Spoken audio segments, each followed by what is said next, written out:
मुल्क ते करोड़ों ही रब मन्ने हुए ने, हर किसी का अपना अपना रब है।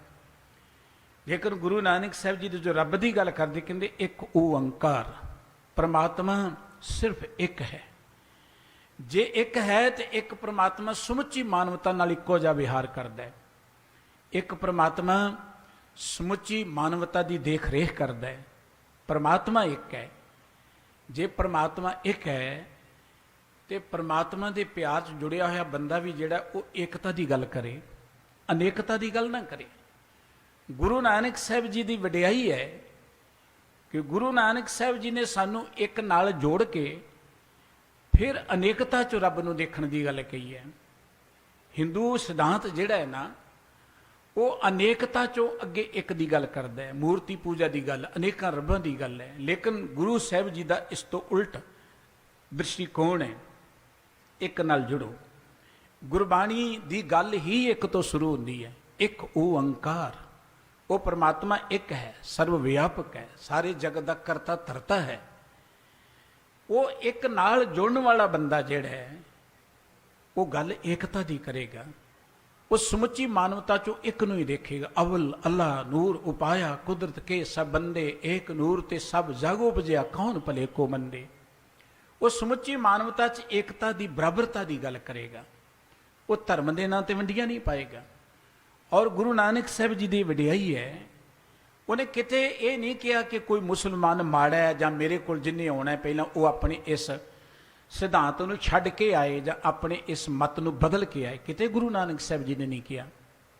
भाई मरदाना जी मुसलमान हुंदियां भी गुरु के सिख रहे ने और गुरु का उन्होंने प्यार अथाह माने। 47 साल भाई मरदाना गुरु की हजूरी च कीर्तन करते रहे ने। इदू वड्डी उदाहरण की हो सकती है? एडी वड्डी उदार दिली कितों मिल सकती है?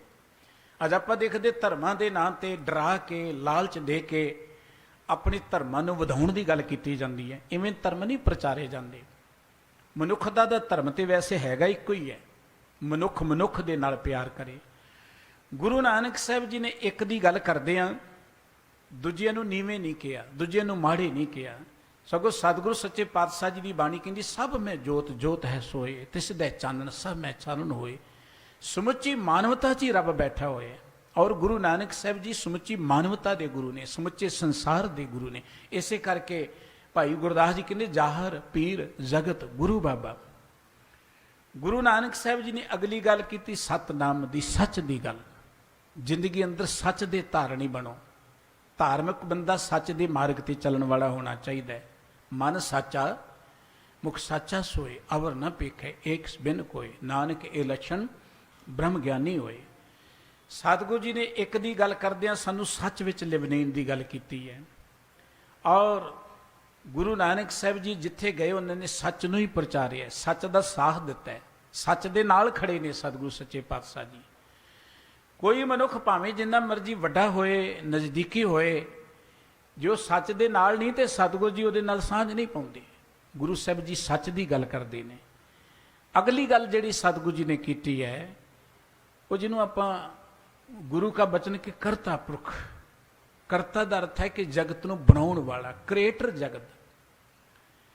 गुरु नानक साहब जी दे कोल जदों भी कोई प्राणी चल के आउंदा सी ना ते सतगुरु जी नूं कहंदे जा तैनूं करतार चेतावे। सतगुरु जी का सब तो प्यारा बचन सी सत करतार। परमात्मा नूं करतार कहंदे ने। गुरबाणी च वार वार करतार लफज वरदे आ। बोलो सच नाम करतार फुन बौड़ न आवन वार।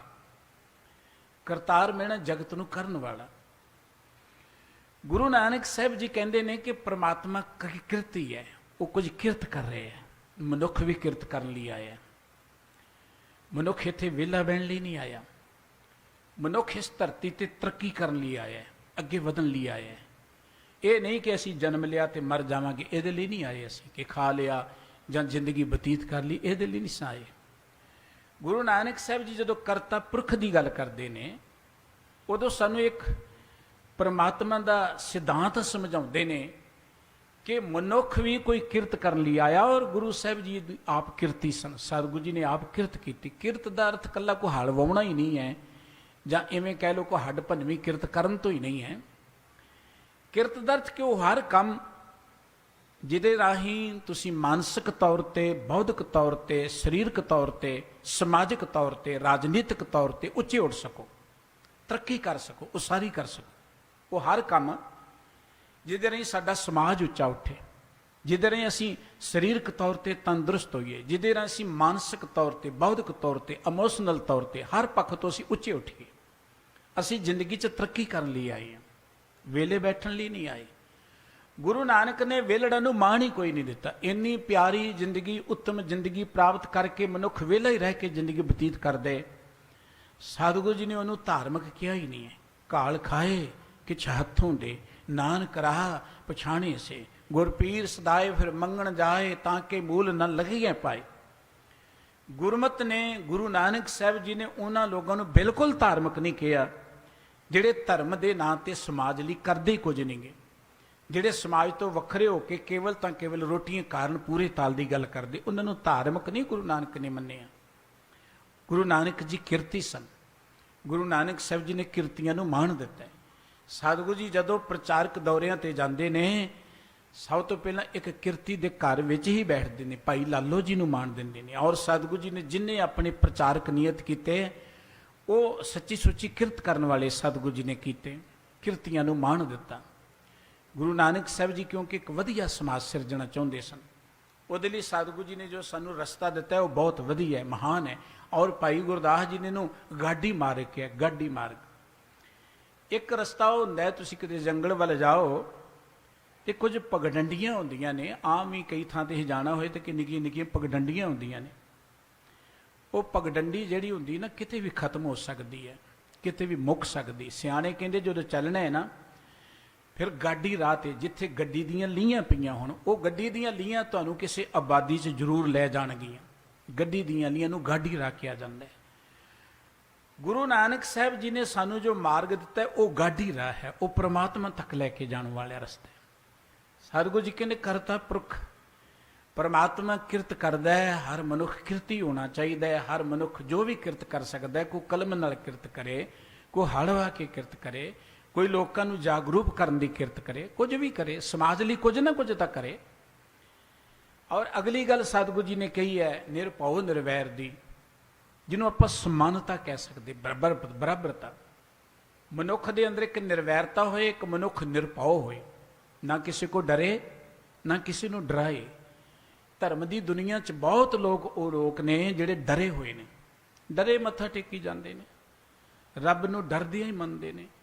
ਹੁਣ ਜੇ ਧਾਰਮਿਕ ਬੰਦਾ ਡਰਿਆ ਰਹੇਗਾ ਤੇ ਬਾਕੀ ਲੋਕਾਂ ਦਾ ਕੀ ਹਾਲ ਬਣੇਗਾ? ਹਾਲਾਂਕਿ ਧਾਰਮਿਕ ਡਰਨਾ ਨਹੀਂ ਚਾਹੀਦਾ। ਗੁਰੂ ਨਾਨਕ ਨੇ ਜੋ ਸਾਨੂੰ ਮਾਰਗ ਦਿੱਤਾ ਹੈ ਨਾ, ਇਹ ਧਰਮ ਨਹੀਂ ਹੈ ਤੁਸੀਂ ਡਰਦੇ ਹੀ ਮਾੜਾ ਫੇਰੀ ਜਾਓ, ਵਾਹਿਗੁਰੂ ਵਾਹਿਗੁਰੂ ਕਰੀ ਜਾਓ, ਇਹ ਕੋਈ ਧਰਮ ਨਹੀਂ ਹੈ। ਗੁਰੂ ਨਾਨਕ ਸਾਹਿਬ ਜੀ ਕਹਿੰਦੇ ਨੇ ਕਿ ਧਰਮ ਤਾਂ ਮਨੁੱਖ ਦੇ ਅੰਦਰ ਸਵੈਮਾਨ ਪੈਦਾ ਕਰਦਾ ਹੈ, ਧਰਮ ਮਨੁੱਖ ਦੇ ਅੰਦਰ ਨਿਰਭੈਤਾ ਪੈਦਾ ਕਰਦਾ ਹੈ, ਧਰਮ ਮਨੁੱਖ ਨੂੰ ਇੱਜ਼ਤ ਦੇ ਨਾਲ ਜਿਉਣ ਦੀ ਪ੍ਰੇਰਣਾ ਕਰਦਾ ਹੈ। ਜੋ ਧਾਰਮਿਕ ਕਰਮ ਤੁਹਾਡੇ ਅੰਦਰ ਅਣਖ ਤੇ ਇੱਜ਼ਤ ਦੇ ਨਾਲ ਜਿਉਣ ਦਾ ਚਾਹ ਪੈਦਾ ਨਹੀਂ ਕਰਦਾ, ਉਹ ਧਾਰਮਿਕ ਨਾ ਸਮਝੋ ਤੁਸੀਂ ਉਹਨੂੰ, ਉਹ ਧਾਰਮਿਕ ਹੋ ਹੀ ਨਹੀਂ ਸਕਦਾ। ਗੁਰੂ ਕੇ ਬੜੇ ਇਨਕਲਾਬੀ ਬਚਨ ਗੁਰੂ ਗ੍ਰੰਥ ਸਾਹਿਬ ਜੀ ਵਿੱਚ ਅੰਕਿਤ ਨੇ, ਪਤ ਵਿਣ ਪੂਜਾ ਸਤ ਵਿਣ ਸੰਜਮ ਜਤ ਵਿਣ ਕਾਹੇ ਜਨੇਊ। ਇਹ ਧਾਰਮਿਕ ਚਿੰਨ੍ਹ ਜਿਹੜੇ ਨੇ ਜਾਂ ਧਾਰਮਿਕ ਕਰਮ ਜਿਹੜੇ ਨੇ, ਇਹਨਾਂ ਦੀ ਕੋਈ ਭਾਵਨਾ ਹੈ, ਇਹਨਾਂ ਦਾ ਕੋਈ ਮਕਸਦ ਹੈ। ਇਹ ਕੇਵਲ ਇਹ ਨਹੀਂ ਕਿ ਮੈਂ ਕੜਾ ਪਾ ਲਿਆ ਤੇ ਮੈਂ ਸਿੱਖ ਬਣ ਗਿਆ, ਕੇਵਲ ਇਹ ਨਹੀਂ ਤੇ ਕਿਰਪਾਨ ਪਾ ਲਈ ਤੇ ਮੈਂ ਸਿੱਖ ਬਣ ਗਿਆ, ਉਵੇਂ ਮੈਨੂੰ ਜਿੱਥੇ ਮਰਜ਼ੀ ਕੋਈ ਕੁੱਟੀ ਜਾਏ, ਕਿਰਪਾਨ ਗਲ ਪਾਈ ਹੈ ਤੇ ਮੈਂ ਰੋਈ ਚਲਿਆ ਜਾਵਾਂ। ਇਹ ਕਿਰਪਾਨ ਦੀ ਵਡਿਆਈ ਕੀ ਹੈ?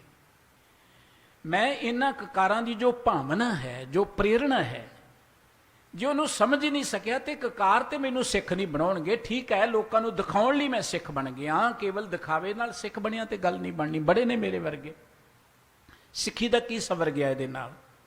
ਅਸੀਂ ਸਿਰਫ ਤਰਲੇ ਕਰਨ ਜੋਗੀ ਰਹਿ ਗਏ, ਫਲਾਣਾ ਸਾਨੂੰ ਨਿਆਂ ਨਹੀਂ ਦਿੰਦਾ, ਫਲਾਣੀ ਗੌਰਮੈਂਟ ਸਾਨੂੰ ਧੱਕਾ ਕਰਦੀ ਨਹੀਂ। ਵੱਡੇ ਵੱਡੇ ਲੀਡਰਾਂ ਕੋਲ ਬੈਠ ਜਾਓ, ਕਿਤੇ ਬੈਠ ਜਾਓ, ਇਹੀ ਰੋਣਾ ਹੁੰਦਾ ਸਾਡੇ ਨਾਲ ਇੰਨੇ ਸਾਲ ਧੱਕਾ ਹੋਇਆ। ਅਸੀਂ ਜਦੋਂ ਹੈ ਹੀ ਧੱਕੇ ਖਾਣ ਜੋਗੇ ਤੇ ਧੱਕਾ ਹੀ ਹੋਣਾ। ਅਸੀਂ ਗੁਰੂ ਦੀ ਭਾਵਨਾ ਨੂੰ ਸਮਝ ਨਹੀਂ ਸਕੇ, ਜੋ ਗੁਰੂ ਨੇ ਸਾਨੂੰ ਸੰਦੇਸ਼ ਦਿੱਤਾ ਸੀ ਉਹਨੂੰ ਜਾਣ ਹੀ ਨਹੀਂ ਸਕੇ। ਫਿਰ ਕਹੀਏ ਜੀ ਫਲਾਣਾ ਸਾਡੇ ਨਾਲ ਧੱਕਾ ਕਰਦਾ ਹੈ। ਗੁਰਬਾਣੀ ਕਹਿੰਦੀ ਪਤ ਵਿਣ ਪੂਜਾ ਸਤ ਵਿਣ ਸੰਜਮ ਜਤ ਵਿਣ ਕਾਹੇ ਜਨੇਊ। ਤੁਸੀਂ ਪੂਜਾ ਕਰਦੇ ਹੋ, ਰੱਬ ਦੀ ਪੂਜਾ ਕਰਦੇ ਹੋ, ਬੰਦਗੀ ਕਰਦੇ ਹੋ, ਉਹ ਬੰਦਗੀ ਦੇ ਵਿੱਚੋਂ ਤੁਹਾਡੇ ਅੰਦਰ ਇੱਜ਼ਤ ਨਾਲ ਜਿਉਣ ਦਾ ਇੱਕ ਜੀਵਨ ਪੈਦਾ ਹੋਣਾ ਚਾਹੀਦਾ, ਸਵੈਮਾਣੀ ਜ਼ਿੰਦਗੀ ਪੈਦਾ ਹੋਣੀ ਚਾਹੀਦੀ ਹੈ। ਜੇ ਮੈਂ ਰੱਬ ਨੂੰ ਜਪਦਿਆਂ ਹੋਇਆਂ ਵੀ ਸਿਰ ਝੁਕਾ ਕੇ ਤੁਰਨਾ, ਲੋਕ ਅੱਗੇ ਹੱਥ ਹੀ ਜੋੜੀ ਜਾਣੇ, ਤੇ ਮੇਰੇ ਰੱਬ ਦੀ ਮਹਾਨਤਾ ਕੀ ਹੈ? ਫਿਰ ਮੇਰਾ ਰੱਬ ਵੱਡਾ ਕਿੱਧਰੋਂ? ਫਿਰ ਤੇ ਵੱਡਾ ਉਹੀ ਹੋਇਆ ਨਾ ਜਿਹਦੇ ਅੱਗੇ ਮੈਂ ਹੱਥ ਜੋੜ ਰਿਹਾ। ਫਿਰ ਅਸੀਂ ਕਹੀਏ ਕਿ ਸਭ ਤੋਂ ਵੱਡਾ ਰੱਬ ਹੈ। ਰੱਬ ਦੀ ਵਡਿਆਈ ਕੀ ਹੈ? ਜੇ ਮੈਂ ਲੋਕਾਂ ਕੋਲੋਂ ਹੀ ਡਰੀ ਜਾਣਾ ਹੈ, ਜਾਂ ਡਰਦਿਆਂ ਹੀ ਕਿਸੇ ਦੀਆਂ ਬੁੱਤੀਆਂ ਕਰੀ ਜਾਣੀਆਂ ਨੇ, ਡਰਦਿਆਂ ਕਿਸੇ ਦੇ ਹੁਕਮ ਨੂੰ ਮੰਨੀ ਚਲੇ ਜਾਣਾ, ਤਲਵੇ ਚੱਟੀ ਜਾਣੇ, ਫਿਰ ਰੱਬ ਦੀ ਕੀ ਵਡਿਆਈ ਹੋਈ? ਕਿਸ ਰੱਬ ਨੂੰ ਮੈਂ ਚੇਤੇ ਕਰ ਰਿਹਾ? ਰੱਬ ਦੇ ਪਿਆਰ ਵਿੱਚ ਜੁੜ ਕੇ ਤੇ ਨਿਰਭੈ ਹੋਣਾ ਚਾਹੀਦਾ ਬੰਦਾ। ਸਭ ਤੋਂ ਵੱਡਾ ਡਰ ਤੇ ਮੌਤ ਦਾ ਹੀ ਹੈ ਨਾ, ਇਹਦੂ ਵੱਡਾ ਕੋਈ ਡਰ ਨਹੀਂ ਹੈ। ਸਭ ਤੋਂ ਵੱਡੀ ਗੱਲ ਤਾਂ ਰੋਜੀ ਰੋਟੀ ਦੀ ਹੈ ਨਾ। ਤੇ ਜਦੋਂ ਗੁਰੂ ਕੀ ਬਾਣੀ ਇਹ ਗੱਲ ਕਹਿੰਦੀ ਹੈ ਕਿ ਮੌਤ ਪਰਮਾਤਮਾ ਦੇ ਹੱਥ ਵਿੱਚ ਹੈ, ਪਰਮਾਤਮਾ ਤੋਂ ਬਿਨਾਂ ਕੋਈ ਮਾਰ ਜਿਵਾਲ ਨਹੀਂ ਸਕਦਾ। ਗੁਰੂ ਕੀ ਬਾਣੀ ਦੇ ਬਚਨ ਅਸੀਂ ਪੜ੍ਹਦੇ ਹਾਂ, ਮਾਨੁਖ ਕੀ ਟੇਕ ਬਿਰਥੀ ਸਭ ਜਾਨ, ਦੇਵਨ ਕੋ ਏਕੇ ਭਗਵਾਨ, ਜਿਸਕੇ ਦੀਏ ਰਹੇ ਅਗਾਏ, ਬਹੁ ਨਾ ਤ੍ਰਿਸ਼ਨਾ ਲਾਗੇ ਆਏ, ਮਾਰੈ ਰੱਖੈ ਏਕੋ ਆਪ, ਮਾਨੁਖ ਹੈ ਕਿਛ ਨਹੀਂ ਆਤ। ਜੇ ਇਹ ਕੁਝ ਕਰਦਿਆਂ ਵੀ ਮੈਂ ਸਿਰਫ ਇਸ ਕਰਕੇ ਡਰਦਾ ਕਿ ਮੇਰੀ ਤੇ ਰੋਜੀ ਰੋਟੀ ਨਹੀਂ ਚੱਲਣੀ ਜੇ ਮੈਂ ਇਹਦੀਆਂ ਬੁੱਤੀਆਂ ਨਾ ਕੀਤੀਆਂ, ਜੇ ਮੈਂ ਝੂਠ ਨਾ ਬੋਲਿਆ, ਜੇ ਮੈਂ ਇਹਦੀ ਗੱਲ ਨਾ ਮੰਨੀ ਤੇ ਮੈਨੂੰ ਮਾਰ ਦੇਵੇਗਾ, ਫਿਰ ਉਹ ਧਰਮ ਹੀ ਕਾਹਦਾ ਹੈ? ਜੇ ਧਾਰਮਿਕ ਹੁੰਦਿਆਂ ਵੀ ਮੈਨੂੰ ਮੌਤ ਦਾ ਡਰ ਹੈ, ਧਾਰਮਿਕ ਹੁੰਦਿਆਂ ਵੀ ਮੈਨੂੰ ਰੋਜੀ ਰੋਟੀ ਦਾ ਡਰ ਹੈ, ਤੇ ਇਹਦਾ ਮਤਲਬ ਮੈਂ ਧਾਰਮਿਕ ਨਹੀਂ, ਧਰਮ ਦੇ ਨਾਂ ਤੇ ਅਡੰਬਰ ਕਰ ਰਿਹਾ, ਮੈਂ ਪਖੰਡ ਕਰ ਰਿਹਾ। ਪਤ ਵਿਣ ਪੂਜਾ, ਰੱਬ ਦੀ ਪੂਜਾ ਦੇ ਨਾਲ ਜੇ ਸਾਡੀ ਜ਼ਿੰਦਗੀ ਅੰਦਰ ਸੈਲਫ ਰਿਸਪੈਕਟ ਨਹੀਂ ਪੈਦਾ ਹੋਈ, ਇੱਜ਼ਤ ਨਹੀਂ ਪੈਦਾ ਹੋਈ, ਤੇ ਸਤਿਗੁਰੂ ਜੀ ਕਹਿੰਦੇ ਉਹ ਪੂਜਾ ਹੀ ਕਾਹਦੀ ਹੈ? ਉਹ ਤੇ ਇੱਕ ਪਖੰਡ ਹੋ ਸਕਦਾ ਹੈ, ਦਿਖਾਵਾ ਹੋ ਸਕਦਾ ਹੈ। ਸਤ ਵਿਣ ਸੰਜਮ, ਸੰਜਮ ਦਾ ਅਰਥ ਹੁੰਦਾ ਹੈ ਕਿ ਆਪਣੀ ਜ਼ਿੰਦਗੀ ਦੇ ਅੰਦਰ ਕੰਟਰੋਲ ਹੋ ਜਾਣਾ ਹਰ ਚੀਜ਼ ਤੇ। ਜੇ ਮੈਂ ਕਹਾਂ ਜੀ ਮੈਂ ਬੜਾ ਸੱਚ ਬੋਲਦਾ ਹਾਂ, ਮੈਂ ਬੜਾ ਸੱਚ ਦੇ ਮਾਰਗ ਤੇ ਚੱਲਦਾ, ਪਰ ਮੇਰੀ ਜੀਭ ਤੇ ਕੰਟਰੋਲ ਨਹੀਂ, ਅੱਖਾਂ ਤੇ ਕੰਟਰੋਲ ਨਹੀਂ, ਕੰਨਾਂ ਤੇ ਕੰਟਰੋਲ ਨਹੀਂ, ਤੇ ਇਹ ਕਾਹਦਾ ਸੱਚ ਹੋਇਆ? ਜੇ ਮੈਂ ਜ਼ਿੰਦਗੀ ਦੇ ਅੰਦਰ ਆਪਣੇ ਆਪ ਨੂੰ ਹੀ ਨਹੀਂ ਕਾਬੂ ਕਰ ਸਕਿਆ ਤੇ ਸੱਚ ਕਾਹਦਾ ਹੋਇਆ? ਜਤ ਵਿਣ ਕਾਹੇ ਜਨੇਊ, ਮੈਂ ਜ਼ਿੰਦਗੀ ਅੰਦਰ ਕਕਾਰ ਧਾਰਨ ਕੀਤੇ ਨੇ, ਜਾਂ ਕੋਈ ਧਾਰਮਿਕ ਚਿੰਨ੍ਹ, ਇੱਥੇ ਗੱਲ ਇਕੱਲੇ ਜਨੇਊ ਦੀ ਨਹੀਂ ਹੈ ਜਾਂ ਹਿੰਦੂ ਧਰਮ ਚਿੰਨ੍ਹ ਦੀ ਨਹੀਂ ਹੈ, ਇਹ ਸਾਡੇ ਚਿੰਨ੍ਹਾਂ ਦੀ ਵੀ ਗੱਲ ਹੈ, ਹਰ ਮਨੁੱਖ ਦੇ ਧਰਮ ਚਿੰਨ੍ਹਾਂ ਦੀ ਗੱਲ ਹੈ। ਜੇ ਇਹ ਕੁਝ ਧਾਰਨ ਕਰਕੇ ਮੈਂ ਆਪਣੇ ਆਪ ਤੇ ਕਾਬੂ ਹੀ ਨਹੀਂ ਕਰ ਸਕਿਆ, ਤੇ ਇਹਨਾਂ ਚਿੰਨ੍ਹਾਂ ਦਾ ਲਾਭ ਕੀ ਹੈ, ਜਾਂ ਇਹਨਾਂ ਚਿੰਨ੍ਹਾਂ ਦੀ ਵਡਿਆਈ ਕੀ ਰਹਿ ਗਈ ਹੈ? ਗੁਰੂ ਸਾਹਿਬ ਜੀ ਕਹਿੰਦੇ ਨੇ ਕਿ ਮਨੁੱਖ ਜਿਹੜਾ ਹੈ ਨਾ, ਉਹ ਨਿਰਵੈਰ ਸਮੁੱਚੀ ਮਾਨਵਤਾ ਦੇ ਨਾਲ ਬਰਾਬਰਤਾ ਦੀ ਗੱਲ ਕਰੇ, ਨਿਰਭਉ ਨਿਡਰ ਹੋ ਕੇ ਵਿਚਰੇ। ਔਰ ਸਤਿਗੁਰੂ ਜੀ ਨੇ ਅਗਲੀ ਗੱਲ ਕਹੀ ਹੈ ਕਿ ਉਹ ਮਨੁੱਖ ਜਿਹੜਾ ਹੈ ਨਾ, ਅੰਦਰੋਂ ਰੱਬ ਦੇ ਪਿਆਰ ਵਿੱਚ ਜੁੜ ਕੇ ਸੁੰਦਰ ਬਣ ਜਾਏ।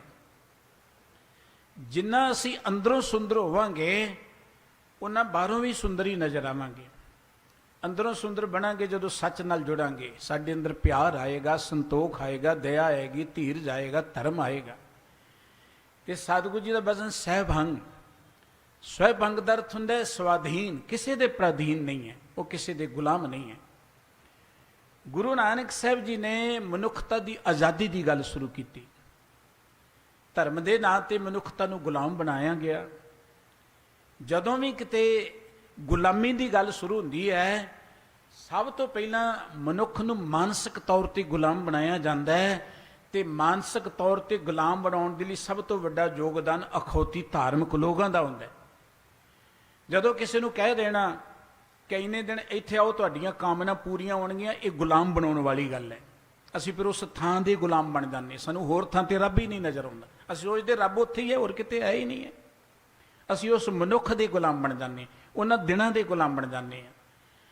ਗੁਰੂ ਨਾਨਕ ਸਾਹਿਬ ਜੀ ਨੇ ਹਰ ਤਰ੍ਹਾਂ ਦੀ ਗੁਲਾਮੀ ਤੋਂ ਸਾਨੂੰ ਮੁਕਤ ਕੀਤਾ ਹੈ। ਮਾਨਸਿਕ ਗੁਲਾਮੀ ਤੋਂ, ਆਰਥਿਕ ਗੁਲਾਮੀ ਤੋਂ, ਰਾਜਨੀਤਿਕ ਗੁਲਾਮੀ ਤੋਂ। ਹਰ ਮਨੁੱਖ ਨੂੰ ਸੁਤੰਤਰਤਾ ਮੰਨਣ ਦਾ ਅਧਿਕਾਰ ਹੈ। ਰੱਬ ਨੇ ਸੁਤੰਤਰ ਭੇਜਿਆ ਹੈ, ਰੱਬ ਆਜ਼ਾਦ ਹੈ, ਮਨੁੱਖ ਨੂੰ ਆਜ਼ਾਦੀ ਦਾ ਅਧਿਕਾਰ ਹੈ।